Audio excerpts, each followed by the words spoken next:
ഞാൻ ഇന്ന് ഇവിടെ പറയാൻ പോകുന്നത് ഫൈബ്രോയിഡിനെ കുറിച്ചാണ്. സ്ത്രീ ശരീരത്തിലെ ഏറ്റവും ഒരു ഇമ്പോർട്ടൻ്റ് ആയിട്ടുള്ള ഒരു ഓർഗനാണ്, റിപ്രൊഡക്റ്റീവ് ഓർഗനാണ് ഗർഭാശയം, യൂട്രസ്.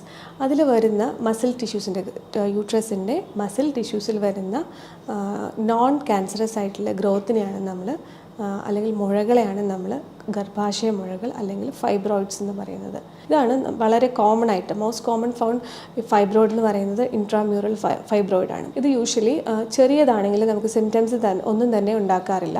പക്ഷേ അതിൻ്റെ സൈസ് കൂടുന്തോറും അതിൻ്റെ പ്രഷർ കാരണം നമ്മുടെ യൂട്രസിനും ചുറ്റുമുള്ള ഓർഗനും പ്രഷർ കൊടുത്തിട്ട് പെയിൻ വരാറുണ്ട്.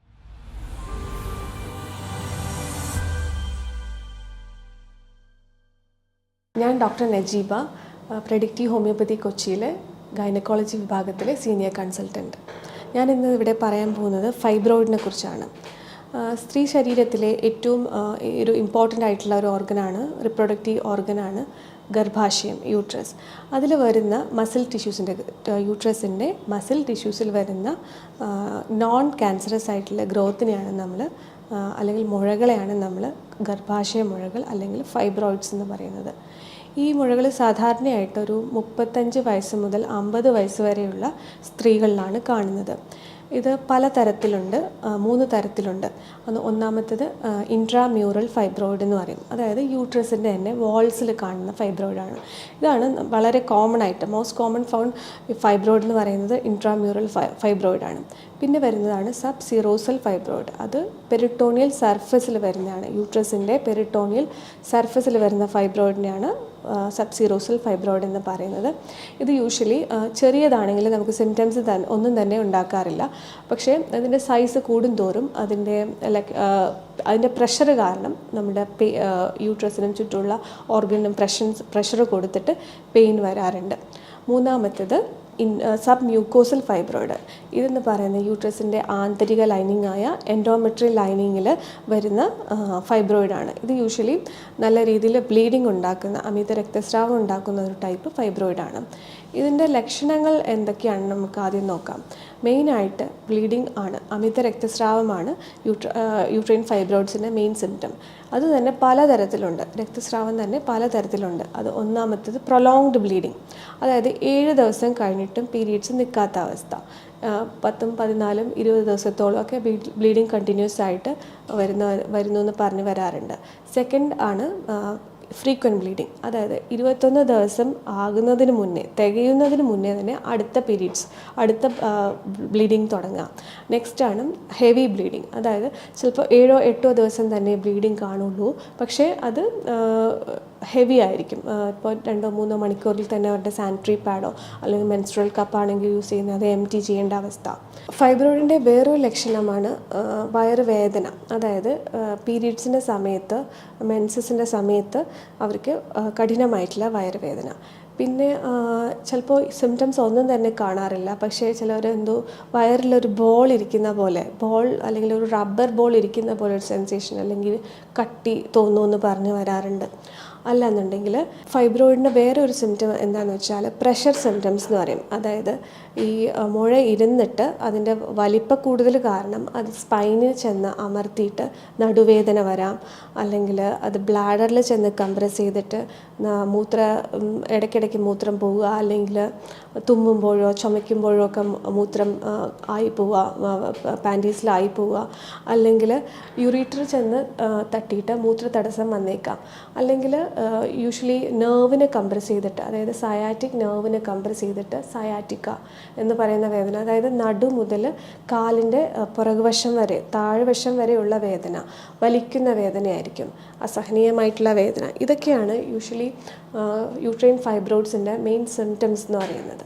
പിന്നെ യൂട്രൈൻ ഫൈബ്രോയിഡ്, എനിക്ക് എന്തുകൊണ്ട് ഈ ഫൈബ്രോയിഡ് വന്നു, ഞാൻ ഡയറ്റ് നോക്കുന്ന ആളാണ്, എന്നിട്ടും എന്തുകൊണ്ട് വന്നു എന്നൊക്കെ ചോദിക്കാറുണ്ട്. മോസ്റ്റ്ലി ഹെറിഡിറ്ററി ഒരു ഫാക്ടറാണ്. യൂട്രൈൻ ഫൈബ്രോയിഡ് അമ്മയ്ക്കോ അല്ലെങ്കിൽ അടുത്ത കുടുംബത്തിൽ ആർക്കെങ്കിലും ഉണ്ടെങ്കിൽ അവർക്ക് അടുത്ത ഒരു തലമുറയിലേക്ക് കിട്ടാനുള്ള സാധ്യത 50% ഉണ്ട്. അതുപോലെ നമുക്കിതിന് കൃത്യമായിട്ടുള്ള കാരണം എന്താണെന്ന് ഇതുവരെ വൈദ്യശാസ്ത്രം കണ്ടുപിടിച്ചിട്ടില്ല. പക്ഷേ കുറച്ച് പേര് റിസ്ക് ഗ്രൂപ്പിലുണ്ട്. അതായത് റിസ്ക് ഫാക്ടേഴ്സ് എന്തൊക്കെയാണെന്ന് നമുക്ക് നോക്കാം.